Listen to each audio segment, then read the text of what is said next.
Bom dia, meus irmãos! Hoje nós estamos aqui para mais uma palestra baseada no Evangelho segundo o Espiritismo, que está aqui, que é realizada toda quinta-feira às 9 da manhã, aqui na nossa página do Facebook do Grupo Espírita Chico Xavier. Então, hoje nós vamos continuar no capítulo 10, intitulado Bem-aventurados os que são misericordiosos, os itens 11, 12 e 13 do Evangelho, que tem o subtítulo assim: Não julgueis para não serdes julgados. Atire a primeira pedra aquele que estiver sem pecado. Então vamos falar aqui sobre julgamentos. E assim, vamos começar a sintonizar com a espiritualidade amiga, elevando nosso pensamento a Jesus, em gratidão por esta oportunidade de estarmos estudando o seu Evangelho, tudo o que viveu, disse, para que possamos guiar a nossa conduta no bem, na luz, no amor, e assim alcançarmos a felicidade genuína, a realização plena que a gente sabe que só se concretiza através da construção do reino de Deus nos nossos corações. Então, rogamos aos espíritos amigos que guiem nosso estudo de hoje e agradecemos essa oportunidade.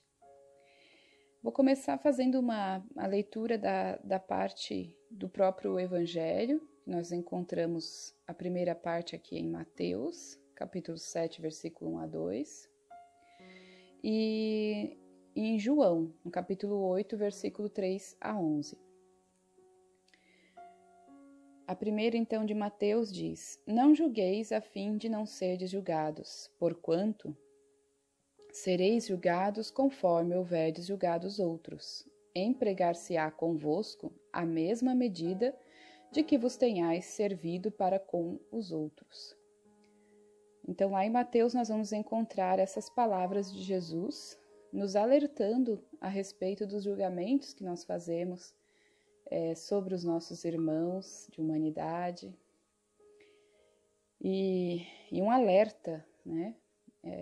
Justamente para que a gente cuide que nós vamos ser julgados com a mesma severidade que houvermos julgado o outro, né? Então, vai ser empregado conosco a mesma medida, e às vezes nós somos bem cruéis com os nossos julgamentos. Então, a gente sabe que isso de alguma forma retorna para nós, né?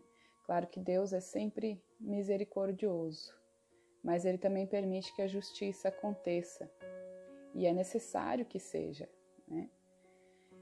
E muitas vezes a gente sofre o mal que a gente mesmo causou, principalmente se a gente não usa as ferramentas do amor, do bem, da misericórdia.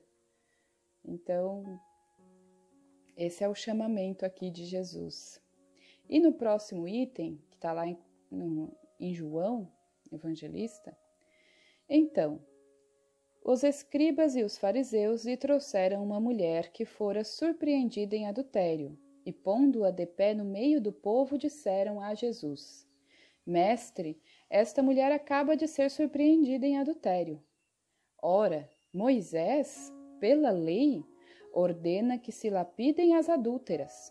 Qual sobre isso a tua opinião? Diziam isto para o tentarem e terem de que o acusar. Jesus, porém, abaixando-se, entrou a escrever na terra com o dedo. Como continuassem a interrogá-lo, ele se levantou e disse: Aquele dentre vós que estiver sem pecado, atire a primeira pedra. Em seguida, abaixando-se de novo, continuou a escrever no chão. Quanto aos que o interrogavam, esses, ouvindo-o falar daquele modo, se retiraram um após outro, afastando-se primeiro os velhos. Ficou, pois, Jesus a sós com a mulher colocada no meio da praça. Então, levantando-se, perguntou-lhe Jesus: Mulher, onde estão os que te acusavam? Ninguém te condenou? Ela respondeu: Não, Senhor. Disse-lhe Jesus: Também eu não te condenarei. Vai-te e de futuro não tornes a pecar. Então, palavras de Jesus. E quando ele diz: Atire a primeira pedra aquele que estiver isento de pecado, nos mostra aí a sentença da indulgência, que nós devemos ter uns para com os outros, porque todos nós somos carentes dessa indulgência. Todos nós, em alguma questão, ainda erramos, ainda cometemos os nossos pecados, que nada mais são do que os desvios morais, de conduta, de caráter, que todos nós temos, senão não estaríamos encarnados aqui, num planeta Terra, que é um planeta ainda em processo de transição, de provas e expiações para o mundo de regeneração, ainda muito atrasado comparado aos planos mais felizes da existência. E se estamos aqui é porque a gente ainda se desviou muito do caminho de Deus, das leis divinas, e estamos aqui para aprender. É um planeta escola, é um planeta hospital, para tratar aqueles que ainda estão doentes, porque ainda se envolvem muito com o egoísmo, com o orgulho, né? Com os próprios interesses, com as vaidades, com as ambições. Então, Jesus vem nos dar esse alerta de que a gente precisa cuidar dos nossos julgamentos, evitar de fazê-los porque nós não temos moral muitas vezes para fazer, e saber que com a mesma severidade com que julgamos os outros, nós também seremos julgados. Aqui no Evangelho nós vamos encontrar ainda, dentro da explicação ali dos Espíritos, que sempre o Evangelho tem o trecho do Evangelho em si, e em seguida uma explicação dos Espíritos superiores, dos Espíritos amigos. E ali na explicação nós vamos encontrar que existem dois móveis, ou dois motivos pelos quais a gente faz isso, de julgar, de condenar, seja por palavras, né, seja de alguma atitude nossa em relação aos nossos irmãos.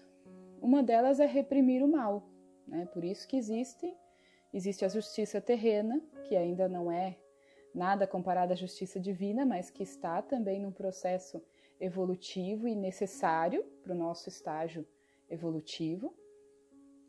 E nós temos uma outra medida, né, que é essa de reprimir o mal. Ela é uma medida necessária, uma medida boa, porque vai conter o mal, vai trazer um bem, um benefício a partir daquele mal.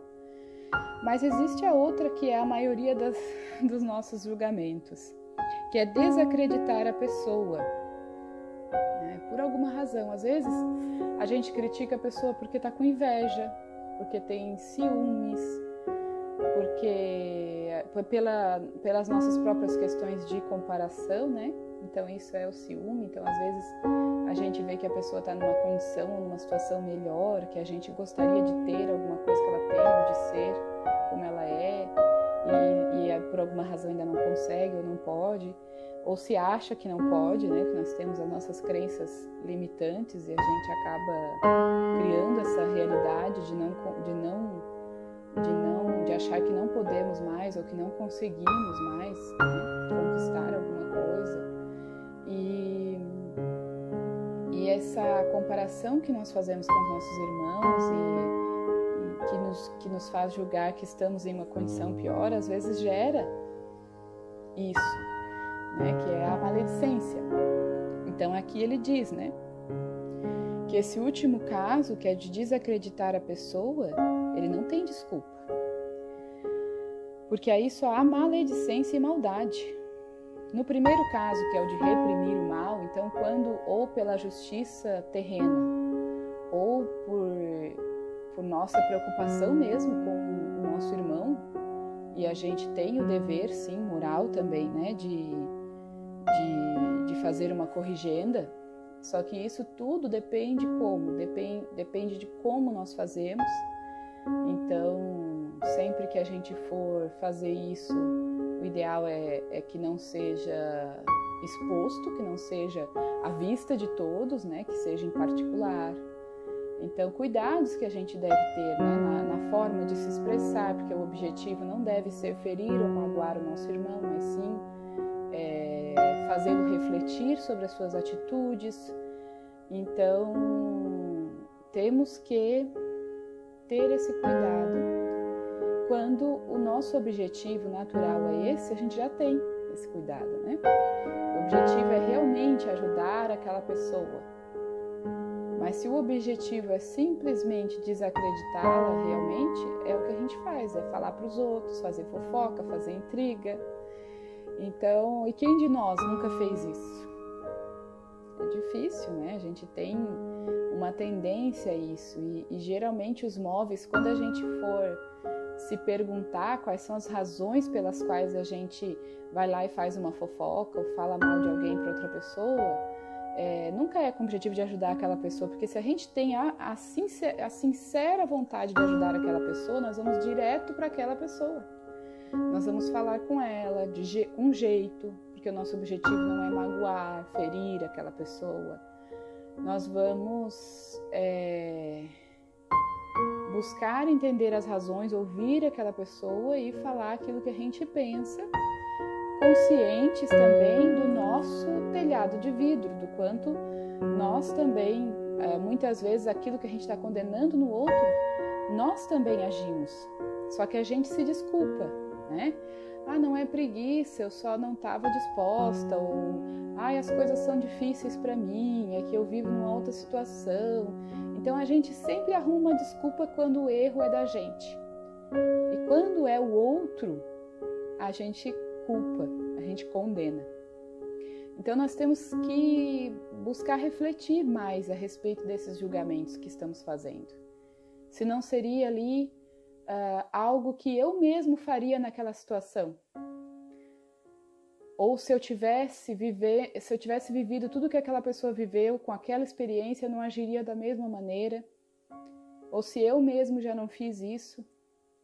Então, quando a gente conhece a gente mesmo, ou a gente busca esse autoconhecimento, é mais fácil a gente ser indulgente com os outros. Porque a gente entende, a gente percebe o quanto nós somos frágeis ainda, o quanto nós erramos, o quanto nós somos carentes também da indulgência dos outros, porque nós também já fomos vítimas e ainda somos, talvez, da maledicência alheia, do julgamento dos outros a nosso respeito, das nossas atitudes, daquilo que a gente escolhe, ou daquilo que de como a gente vive. Então, nós acabamos sempre nos ferindo uns aos outros. E a busca de Jesus aqui nos mostrando, né, que devemos ser indulgentes, que a gente deve sempre pensar primeiro no próprio erro antes de jogar a pedra, vem nesse sentido de que a gente tem que parar de se espetar, que a gente está se machucando uns aos outros mutuamente com esses julgamentos, com essas condenações precipitadas, com essas fofocas e intrigas, e esquecemos do principal, né? Que é o amor que nós devemos nutrir uns pelos outros. E se é difícil amar uma pessoa ainda, pelo menos buscar entender, buscar aceitar ela como é, que a gente não é capaz de mudar as pessoas, principalmente se for com fofoca. Isso não muda ninguém, isso faz mais mal mesmo. Então,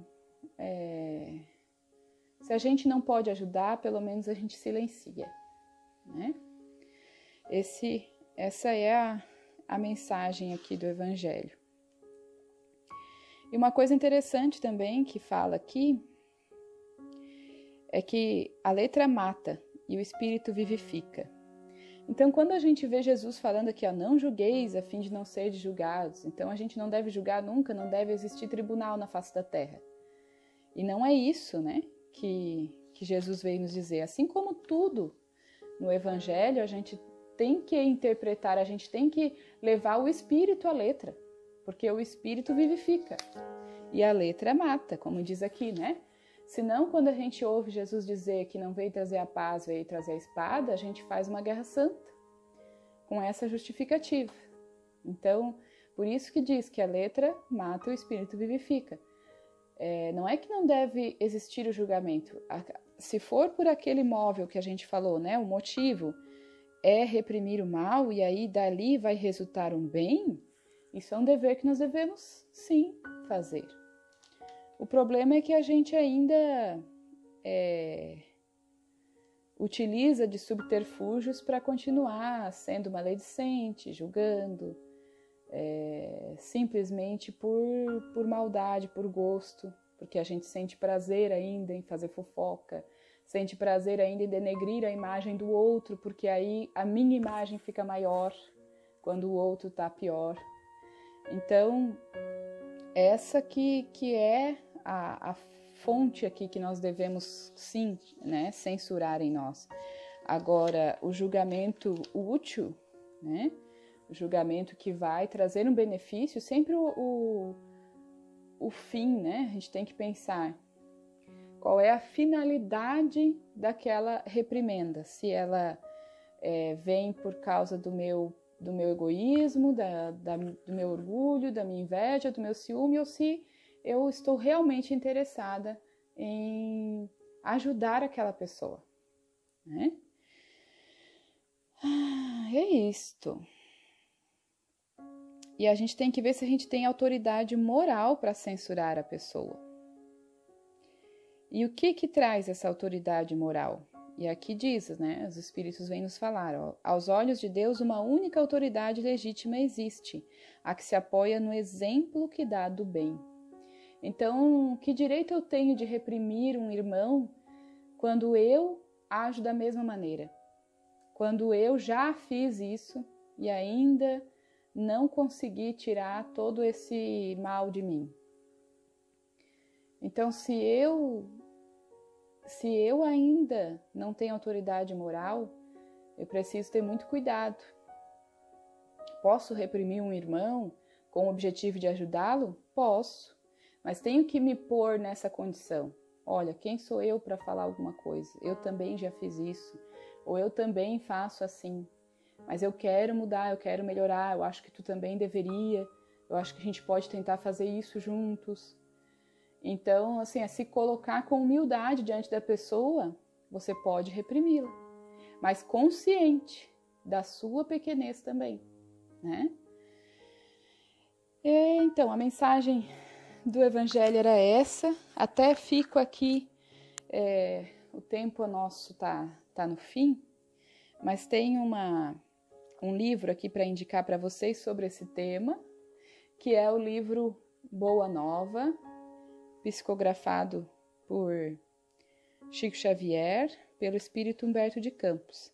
E no item 13, 13, intitulado Pecado e Punição, esse livro vai justamente falar sobre essa história da mulher adúltera, que algumas pessoas levaram até Jesus para que, tentando, né, julgar Jesus, tentando fazer com que ele caísse no descrédito por ser contra uma lei de Moisés, porque ou ele iria contra a lei de Moisés, como ele foi de forma indireta, ou ele iria pela sua lei de amor, que era o que ele estava divulgando na época, né? E aí ele seria pego em erro pelos judeus da época, né? Porque ele ia ser contra as leis de Moisés e então ele seria contra, né? Ele seria julgado por aquilo. Mas ele teve essa brilhante resposta, né? Ele não disse assim, sim, ela é adúltera, pode, né, apedrejar ela. Ele também não disse, não apedrejem ela, né? Ele disse só aquela frase, quem tiver sem pecado. Porque se for condenar todo mundo que tem pecado, vamos todo mundo se apedrejar aqui. Então não fazia sentido. Mas sempre era aquele preconceito embutido nas pessoas da época. Então, é muito linda essa passagem, porque esse livro ele vai falar sobre os bastidores disso, assim. Então tem a parte que ele conversa com a mulher, né? E ele explica depois para os discípulos ali, principalmente João, que se aproxima dele e pergunta sobre as razões dele ter aduzido em favor da condenação, né? Já que era sabido que a mulher tinha se prostituído, enfim. E aí Jesus vai explicar tudo isso aqui, é muito lindo, assim. Todo esse livro é uma pérola, é um tesouro para nós, assim. E vou deixar aí vocês curiosos, então, para lerem, porque acabou o nosso tempo.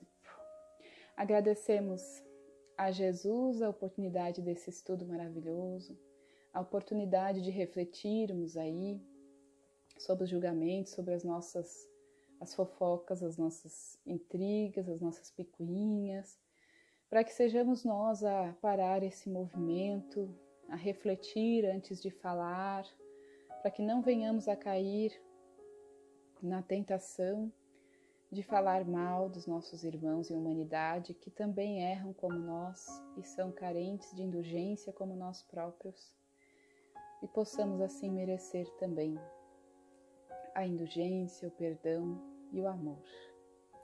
Muito obrigada, meus irmãos. Que Jesus abençoe cada lar e cada um de vocês. Fiquem com Deus.